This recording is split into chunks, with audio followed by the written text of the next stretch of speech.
Hey guys, tonight we begin with the hidden, dangerous, and definitely less glamorous world of medieval ninja. Not the sleek, star-throwing action heroes from movies, but the real shadow workers of feudal Japan. Men and women who lived behind masks, under false names, and in the spaces no one dared to look. While pop culture paints them as noble warriors or silent heroes, the truth is, being a ninja in medieval Japan was anything but glorious. So, before you get too cozy, take a second to like the video and subscribe, but only if this kind of quiet, grim history is your thing. Let me know in the comments where you're watching from and what the weather is like. Always cool to hear from everyone. Now dim the lights, take a deep breath, and let's ease into tonight's slow journey. One with no loud swords or fast edits, just quiet footsteps, cold rice, and secrets nobody wanted. Let's be honest. No kid in medieval Japan woke up and thought, I'd love to spend my life crawling through rice fields at night, risking decapitation for a few coins and the privilege of pretending I don't exist. Ninja weren't born. They were made. Not in temples, not through ancient scrolls, but through pain, hunger, and complete erasure of identity. Most ninja didn't come from noble clans or mystical mountains. They came from poverty, farmers, orphans, outcasts, people the samurai didn't see and society didn't count. If you were rich, you paid for secrets.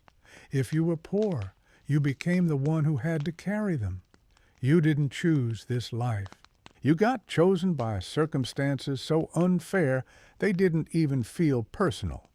And the training, if you can call it that, wasn't some mystical dojo of wisdom. It was more like trial by mud. You learned by failing. You learned by falling off roofs and not being caught. You learned by watching people more skilled than you vanish into the trees and hoping you didn't breathe too loud. If you were lucky, someone older gave you a few tips before disappearing for good. Weapons? You didn't get many. A short blade, maybe a length of chain, a pouch of powder if you were fortunate. The rest, you improvised. Farming tools, firecrackers, dust in the eyes. You didn't carry an arsenal. You carried whatever you could walk with for 10 miles without making a sound. And no, you didn't wear black pajamas. That's theater. You wore whatever made you disappear. Muddy robes, worker rags, a monk's tattered cloak. If you looked like someone worth noticing, you already failed. You blended in by being forgettable, not invisible, just ordinary enough to slip by the gaze. Missions weren't epic. They were errands laced with danger. Steal a map, light a signal, listen through walls, leave no trace. Sometimes, yes, you killed, but not like the movies. No acrobatic leaps or poetic justice. Just one quick cut and a long, shaking silence afterward.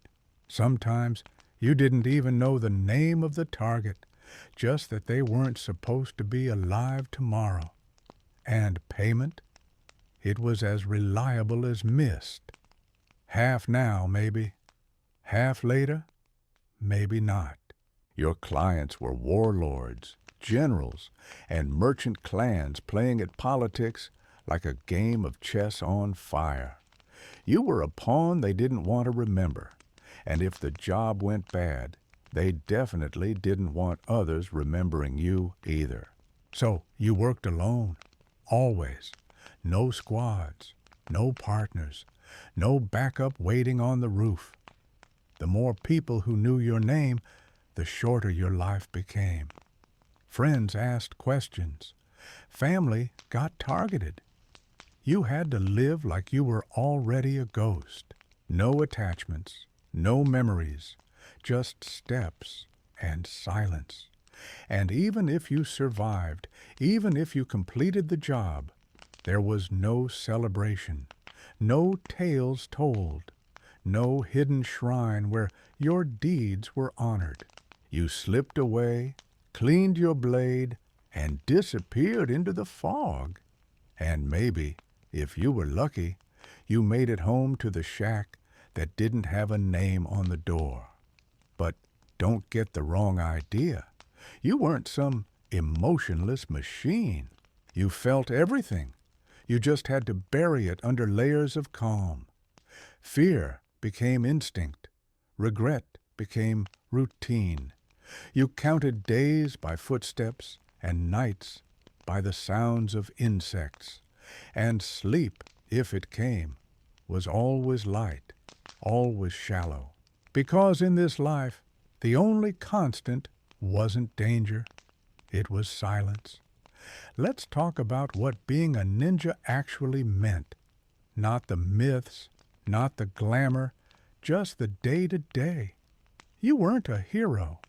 You weren't even a warrior in the traditional sense. You were a tool, a silent solution to a loud problem. And sometimes you weren't even that. Just another pair of feet moving through shadows no one asked for. Most of your missions didn't come with clear instructions. No scroll sealed in wax. No nobleman whispering dramatic words in a garden. Sometimes it was just a string tied around a lantern post or a rock left at your doorstep. Code. Simple, quiet code. One knot meant wait. 2 meant move. 3 meant tonight. You didn't get a briefing. You got hints. And you didn't ask questions. If you asked why, you were already a problem. The people who hired you didn't care about your morals. They cared that you were quiet, fast, and invisible.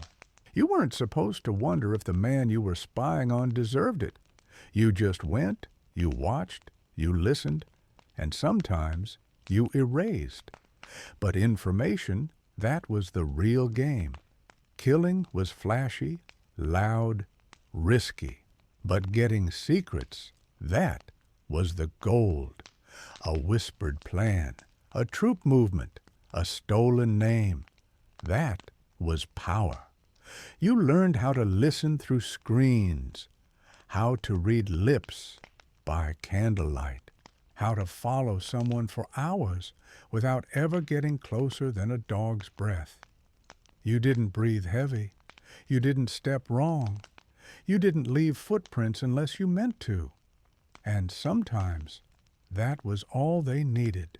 Not violence, not fire, just knowledge, perfectly delivered. You didn't get praised for that. You got paid, maybe.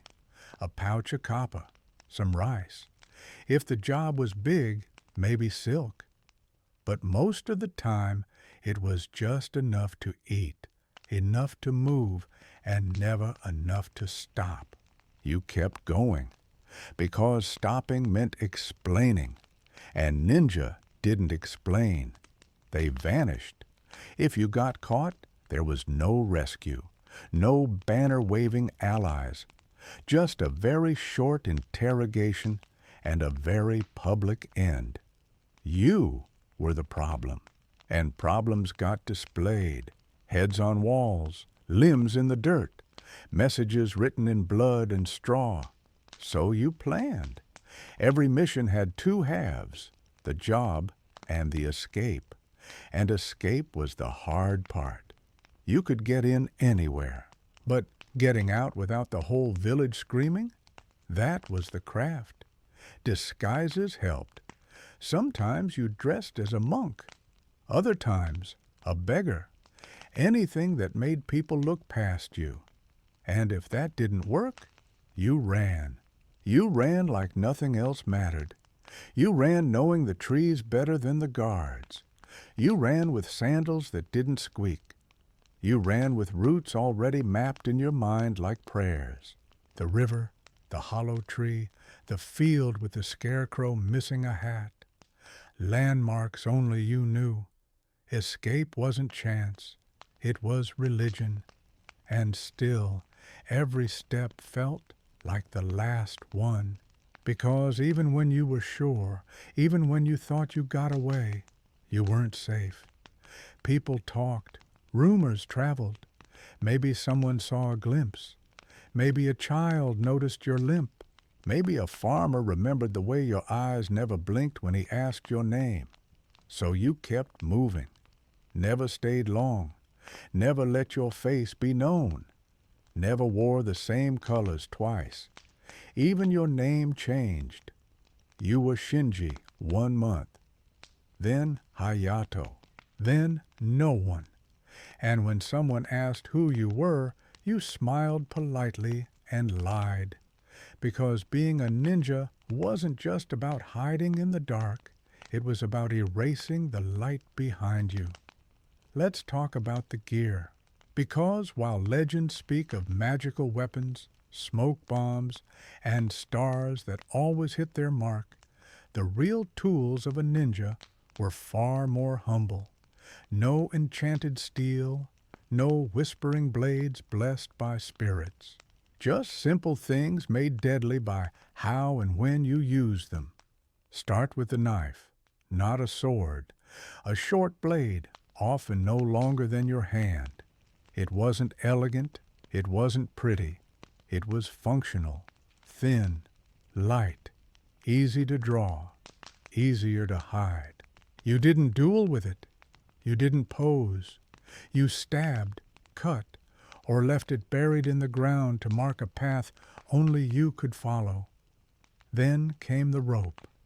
Always the rope, wound tight, silent to the touch, used for climbing, tying, pulling, or sometimes choking if it came to that.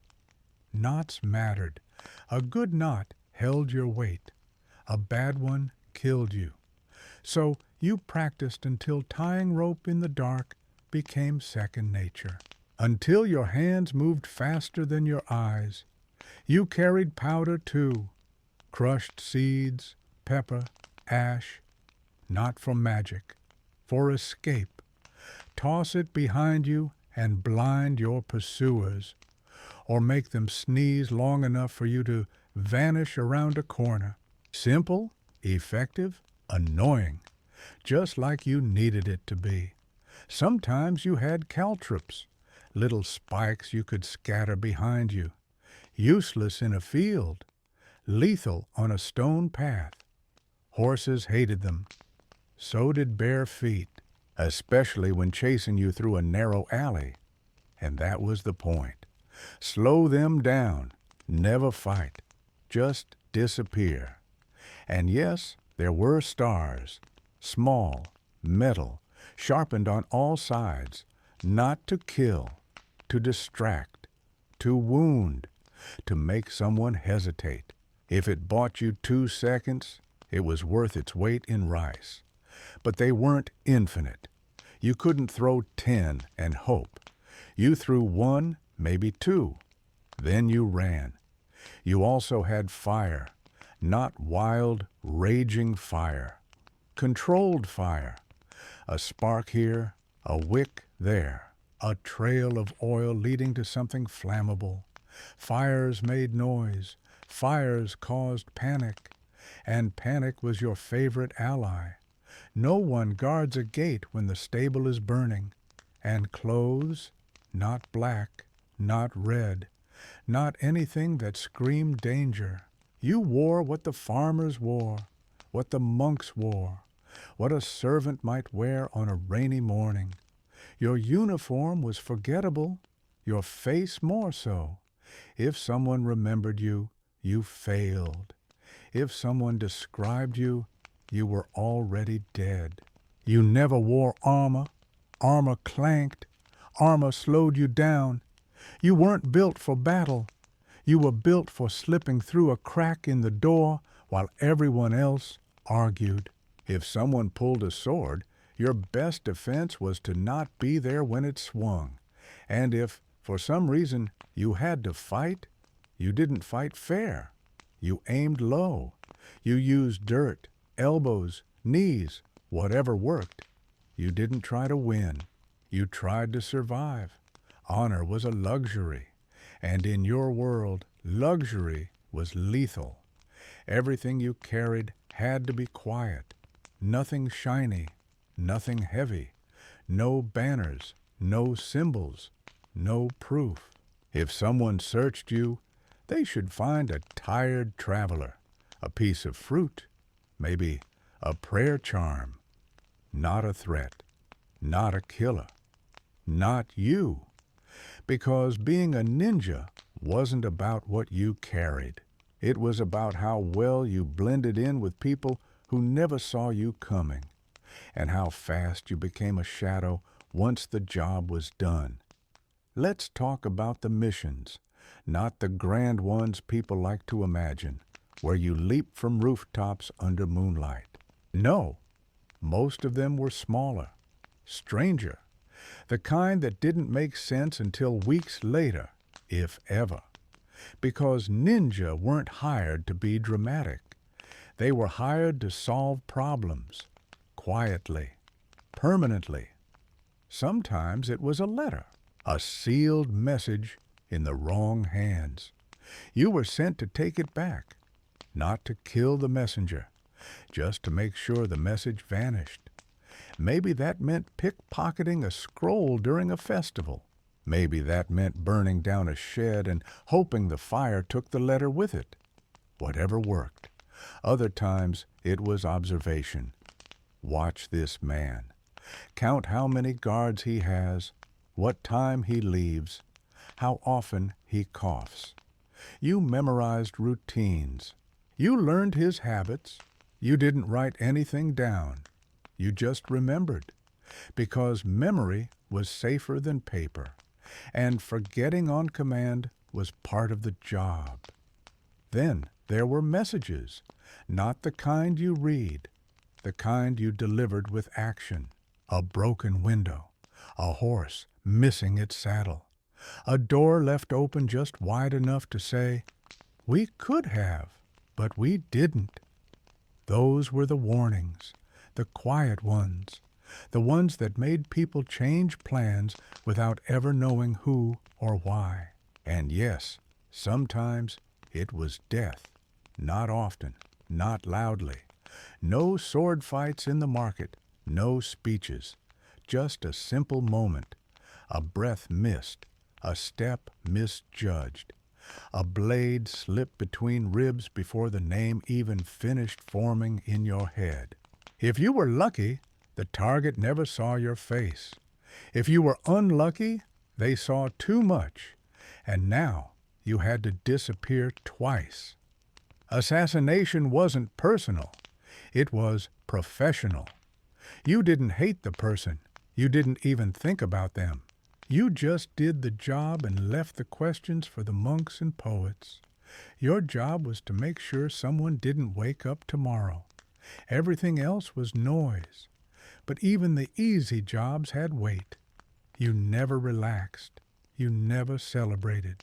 Because even when it was over, it wasn't really over. Someone always noticed something. A shutter left ajar, a missing slipper, a gate that should have been locked. And that was enough. Enough to start a whisper, enough to start a hunt.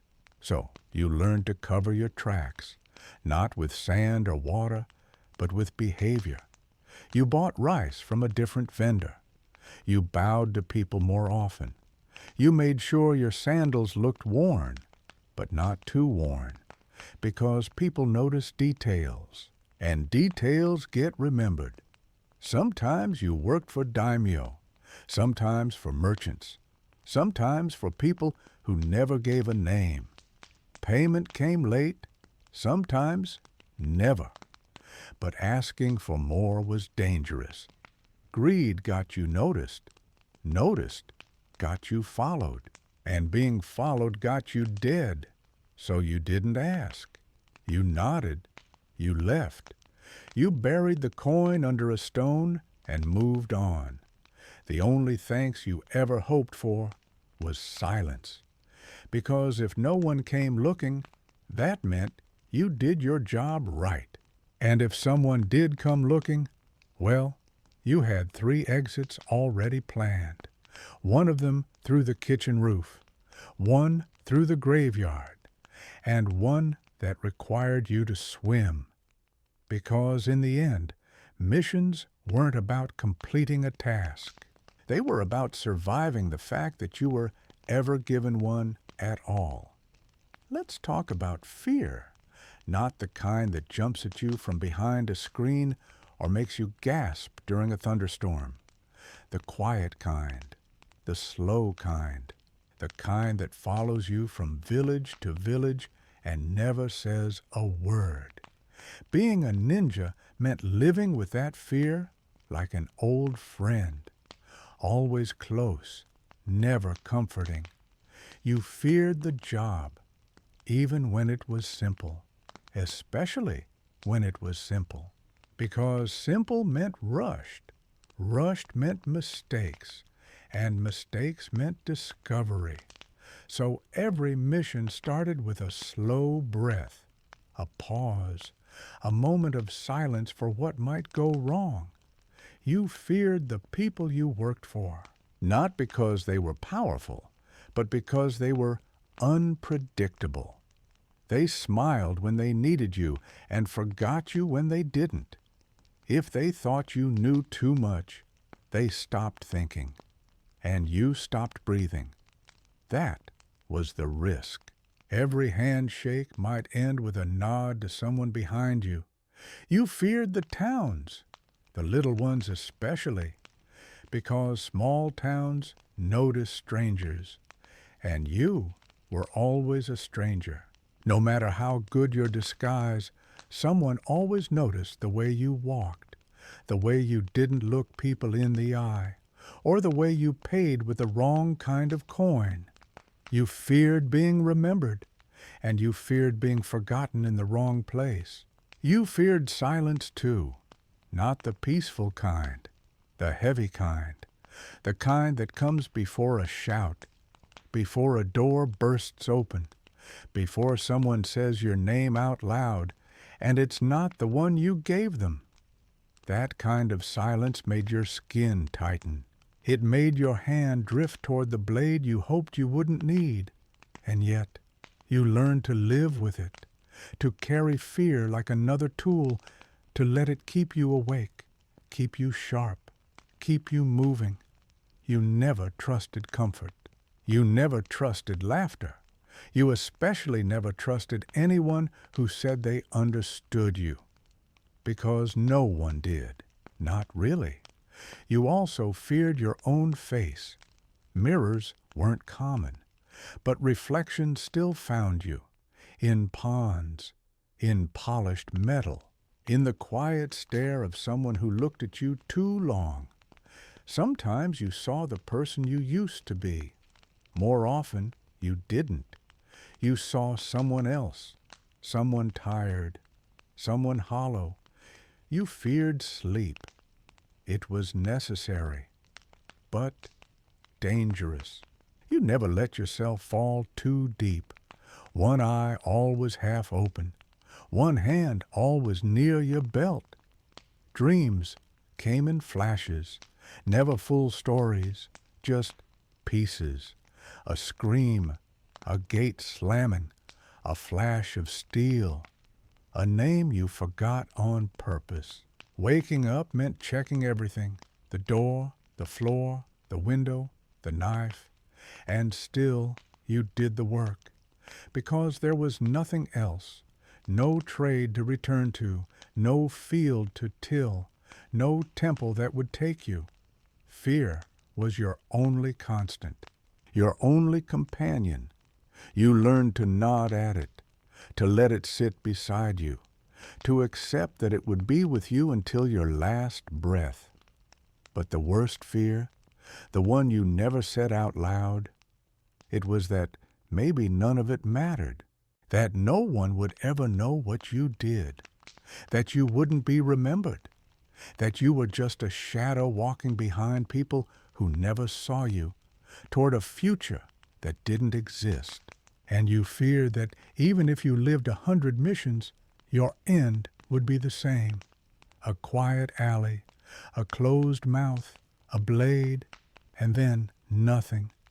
Let's talk about trust, or more accurately, the absence of it.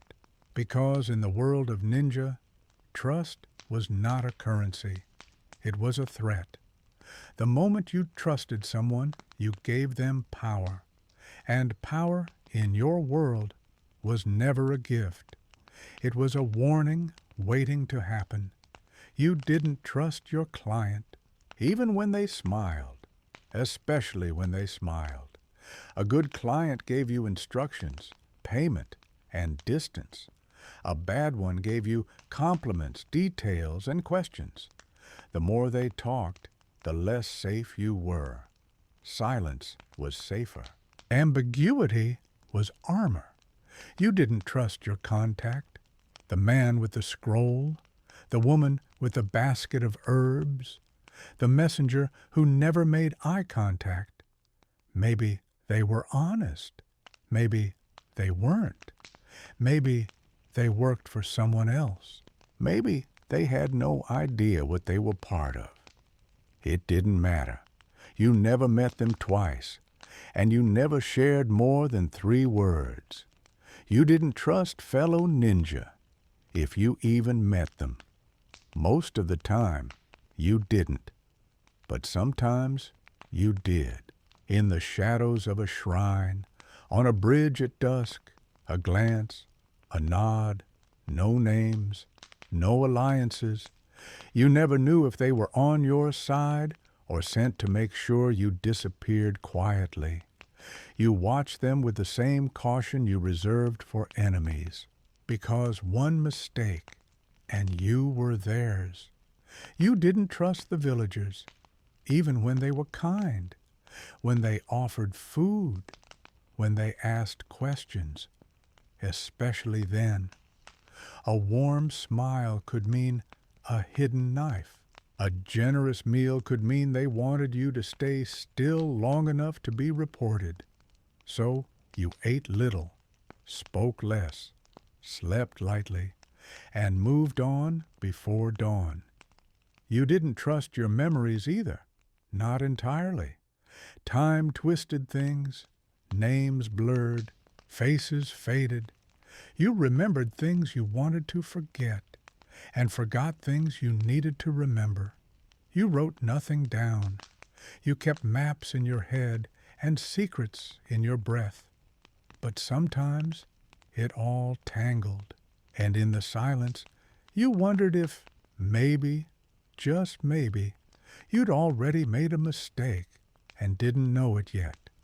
You didn't trust kindness. That was the hardest part. When someone reached out, when someone looked at you without fear, when someone offered you a place to rest or a name to borrow, that was when you felt the most danger, because kindness softened your guard, and softness was weakness, and weakness was fatal. So you stayed sharp, cold, not cruel, just careful. You didn't hate people. You just didn't believe in them, and you didn't let them believe in you. You kept things neutral, civil, like a merchant with no wares, like a priest who forgot the words. You moved through the world without leaving weight behind. And yes, it was lonely, but loneliness was better than betrayal. It hurt less, cost less, gave you fewer scars. You didn't have to run from someone you never let get close. You didn't have to kill someone you never trusted in the first place.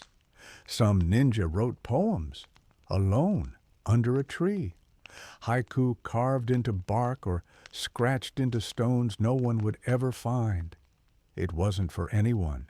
It was just to let the silence breathe, a moment where they could be something other than a blade in the dark. But even then, they signed nothing, because even their words weren't safe. In your world, trust was a luxury, one you couldn't afford. So you traded it away, one mission at a time, until there was nothing left but footsteps, shadows, and the constant reminder that being unknown was the only way to stay alive. Let's talk about disguise, not the theatrical kind with wigs and paint, the quiet kind, the kind that makes people forget you the second you walk away. Because as a ninja, being invisible didn't mean vanishing. It meant being seen without being noticed. And that required more than shadows. That required transformation. Disguise started with posture, how you carried yourself. A servant walked differently than a merchant. A monk kept his hands tucked. A farmer limped from years of labor. You studied those things, practiced them until they became second nature, until your own movements disappeared under the rhythm of someone else's life. Your clothes were never yours. They belonged to the role. Frayed sleeves, loose sandals, a straw hat that covered most of your face. You wore them like armor, not to protect, but to project, to tell a story that no one questioned. Too clean and people stared. Too dirty and people avoided you. You found the middle, the forgettable middle. You changed voices, sometimes hoarse, sometimes cheerful, sometimes too polite. You spoke in tones that matched the village, in dialects that didn't belong to you. You learned to mumble just enough to avoid detail. And when someone asked too much, you laughed like a man who didn't understand, then bowed and moved on. Sometimes you were a tea seller, sometimes a wandering priest, sometimes a boy looking for his lost dog. The trick wasn't inventing the story. The trick was living it for just long enough to leave. You never overplayed, never added drama. You gave people what they expected, then vanished before they remembered. You blended into groups, travelers, pilgrims, fishermen. You studied how they moved, how they talked, what they carried. You knew which hand a rice farmer used to balance his load. You knew how a woodcutter leaned on one side. Details mattered. People noticed what didn't fit. So you fit. In towns, you bought things you didn't need. Cheap sandals, wilted vegetables, a prayer token. Not because you wanted them, but because it made you real. Real people bought things. They hesitated. They argued over price. They got distracted. You mimicked that. Not too much, just enough. Your face, however, stayed neutral. You didn't smile too wide. You didn't scowl. You kept your eyes down, but not too low. You looked tired, but not lost. You mastered expressions like masks. You learned how to flinch when someone yelled, how to nod just enough to pass. And when you needed to disappear quickly, you already had a second set of clothes, hidden in a ditch, folded behind a shrine, wrapped under a bridge. You could become someone else in less than a minute. Change color, pattern, smell. The old version of you left in the mud with your footprints. But even with all that, disguise wasn't perfect. There was always the chance someone saw too much. Noticed your hands didn't have the right calluses. Noticed your eyes were too alert. Noticed you walked like someone who hadn't forgotten what it felt like to run. That's why disguise wasn't your escape plan. It was your first line of defense. It bought you time. It gave you space. It gave you options. But when it failed, you didn't argue. You didn't explain. You moved. Fast. Quiet. Gone. Because the best disguise wasn't a costume.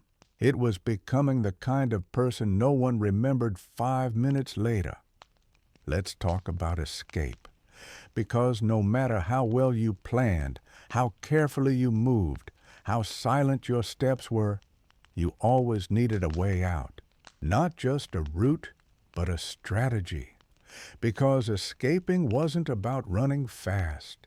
It was about being forgotten before anyone thought to follow. Every job began with the exit. Before you even approached the target, you studied the area. You memorized streets, doors, ladders, wells. You looked for loose boards, uneven stones, walls with cracks just wide enough. You didn't focus on the way in. That was easy. It was the way out that mattered, because that was the part where people screamed. You timed patrols. You counted dogs. You watched when the lanterns were lit and when they flickered out. You listened to creaking gates and guessed which one would stick if opened in a hurry. You noted which alley smelled like fish and which one always had a cat in it. Every detail mattered, because every detail could save you. Sometimes escape meant disguise, slipping into a crowd, changing your clothes in a dark corner, stealing a hat and pretending to be a servant carrying laundry. If you could blend in fast enough, you didn't have to run. And not running was always better than being chased. But when running was your only option, you had routes. Not paths everyone knew, not roads. You had the gutter that cut behind the storehouse, the collapsed fence near the shrine, the dry canal that echoed when you stepped too hard. You moved like water through a broken pipe, not in a straight line, in the direction no one expected. You used rooftops when you could, not for drama, for safety. People looked forward, not up. And on roofs, you saw everything. You could time your steps to the wind, mask your movement behind birds taking off, land in silence, even on tiles that were ready to break. Your balance became instinct. Your hands learned where to hold, when to let go. When things got worse, you used sound, not loud sound, smart sound. A thrown rock, a broken jar, a chicken set loose in the wrong yard. Confusion bought seconds, and seconds could turn into safety. You weren't trying to outrun them. You were trying to make them look the wrong way long enough for you to vanish. You never looked back. That was rule one.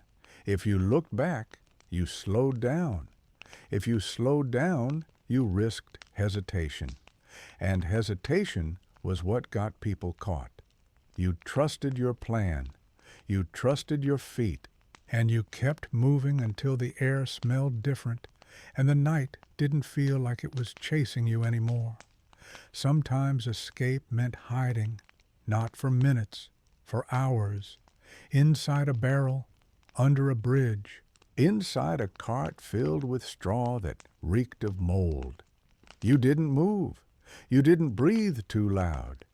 You let the world pass by above you and hoped it didn't notice the silence below. And if you had to swim, you swam. Cold rivers, dirty wells, moats that hadn't been cleaned in a season. You held your breath, felt the weight of your clothes, and let the water carry your fear out of your bones. You emerged somewhere else, somewhere quiet, somewhere you could walk away like none of it happened. And even after you escaped, you didn't celebrate. You didn't eat right away. You didn't sleep. You kept moving. One village over. 2. 3. You changed your name again. You washed your hands in water that tasted like rust. You kept your eyes low, and you listened for guards, for rumors, for silence that suddenly felt too quiet, because escaping didn't mean you were safe. It just meant you had one more chance to stay forgotten. Let's talk about injury, because even if you were careful, even if you moved like wind and vanished like breath, the job still hurt, not always in ways people could see, but pain was constant, quiet, familiar, like an old bruise that never fully healed. Sometimes it was simple, a twisted ankle after a bad landing, a cut from a nail sticking out of a window frame, a burn from lighting oil too fast. You didn't cry out. You didn't stop. You wrapped it, ignored it, and kept moving. Pain didn't delay the mission. It just made the silence sharper. Other times, it was worse. A broken rib from a guard who got lucky, a knife wound that went too deep. You patched it yourself, not because you were brave, but because there was no one else, no healer waiting, no friend to carry you. You sewed the skin, bit down on cloth, and hoped the bleeding stopped before your name did.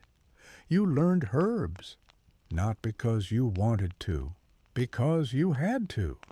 You knew which leaves dulled pain, which roots slowed infection, which mushrooms killed if you boiled them wrong. You made your own poultices, crushed plants into bitter paste, pressed it into wounds and wrapped them with cloth torn from your own sleeve. You didn't rest. Rest was a luxury. Most times you kept walking. You limped through towns. You climbed walls with shaking arms. You smiled at strangers while hiding the blood in your boot. Pain became part of the disguise, another mask, another thing to hide behind. But it wasn't just the body.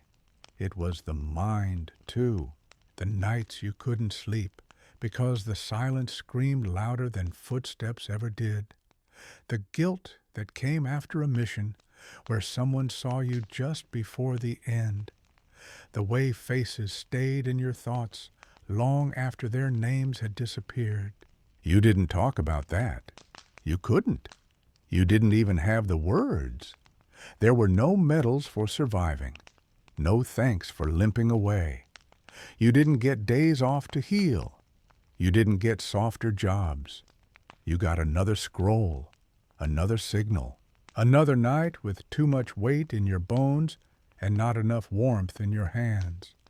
And when the injuries added up, when your shoulder stopped working the way it should, or your fingers trembled when tying knots, you adjusted. You shifted your methods, climbed slower, carried less, became more cautious or more reckless, depending on how tired you were of pretending the pain didn't matter.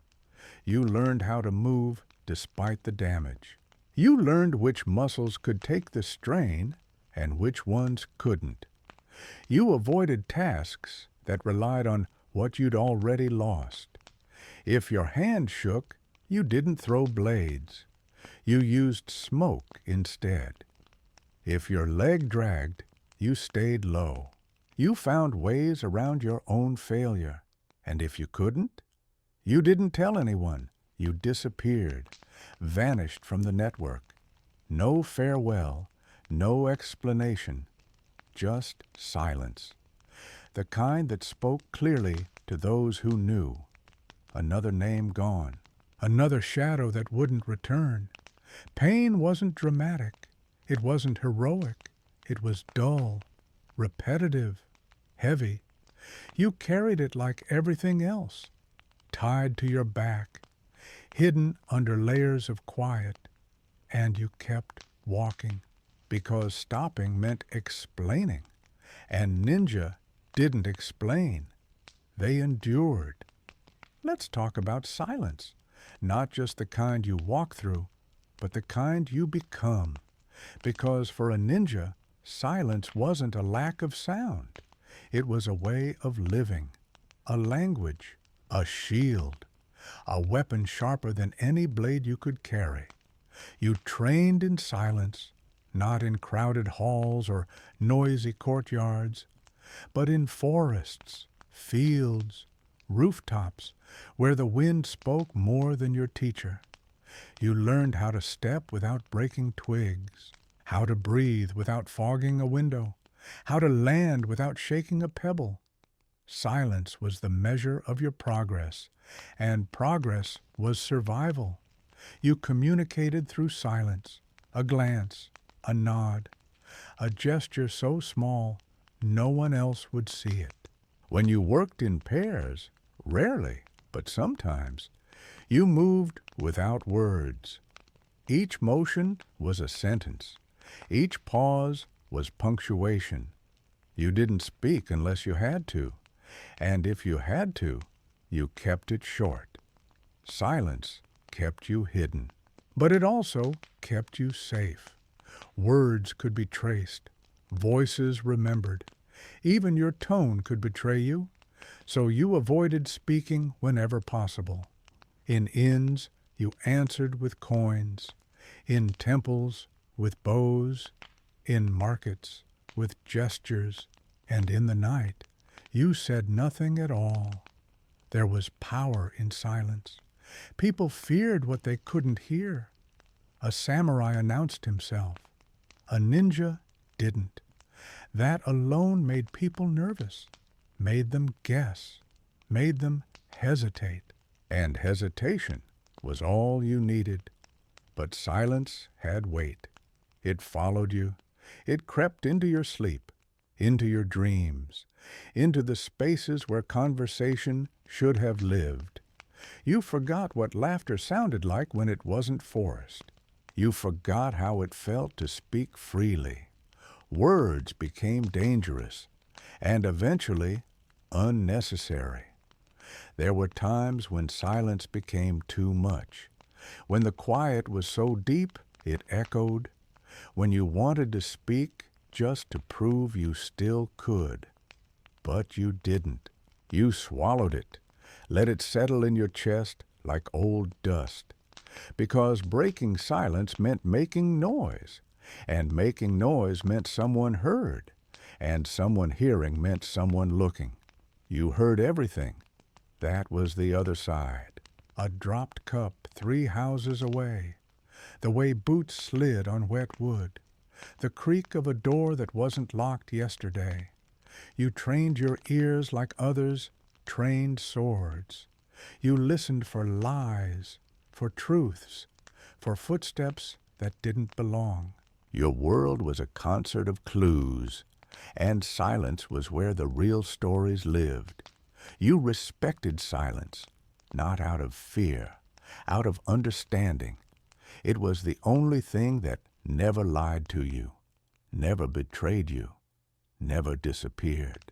When everyone else failed you, masters, clients, strangers, even your own memory, silence remained, constant, cold, familiar, and yet silence was lonely. You carried conversations in your head, replayed words you'd heard years ago, imagined how people might respond if you spoke now. You practiced what you would say if it ever felt safe, but it never did. Even your own voice felt foreign, rusty, too loud, too sharp. You whispered to animals sometimes, not because they understood, but because they didn't ask questions. You once read a note out loud to a tree just to remember how vowels tasted. It didn't help. The silence swallowed it before the words finished. But you accepted it, because silence was the only thing that let you keep moving. It didn't demand, it didn't accuse, it didn't remember. And in your world, That made it the most trustworthy companion of all. Let's talk about endings, because every path has one, even for those who walk in shadows, even for those who never leave a name behind. Ninja were not immortal, not untouchable. They lived on borrowed time, and eventually that time ran out. Some ended in silence, a job gone wrong, a rooftop that gave way, a guard who turned at the wrong moment. There was no farewell, no ceremony, just one breath, cut short. And then the world moved on as if nothing had happened, because in most cases nothing had, not to anyone who mattered. Others ended in violence, a chase through streets lit by torches, a blade that missed by an inch, a scream that echoed too long. You never wanted to die that way, too loud, too seen. But sometimes choice was a luxury, and sometimes you didn't get to vanish. Sometimes the end found you and made sure others knew. But many didn't die in the field. They faded. They left the work behind, not for peace, not for rest, but because the body couldn't keep up, or the silence became too heavy. They moved to distant villages, became fishermen, scribes, carpenters, lives without edges, faces no one questioned. They didn't talk about the past, not even to themselves. There were no graves, no stones with carved names, no monuments, just absence. A room left empty, a path no longer walked, a mask buried beneath a tree where no one would look. That was the legacy, to vanish so completely that even memory gave up searching. But not all endings were sad. Some were quiet in a different way. A final job, completed without flaw, a final message delivered, a final step taken under a pale moon. And then, nothing. Not because something went wrong, but because everything had finally gone right, and the silence, at last, was complete. No one told your story. No one wrote your name. But that was the point. You lived a life outside of stories. You shaped events without claiming them. You protected without being thanked. You destroyed without being blamed. You existed between pages, between breaths, and for those who knew, truly knew, you were more than shadow. You were necessary. A reminder that not everything loud is important, that not every war is fought with armies, that not every hero wears colors. You left no heirs, no students, no scrolls, just echoes, techniques passed by instinct, paths remembered by accident, people who acted without knowing why, because once, long ago, someone like you had shown them how to move quietly through a noisy world.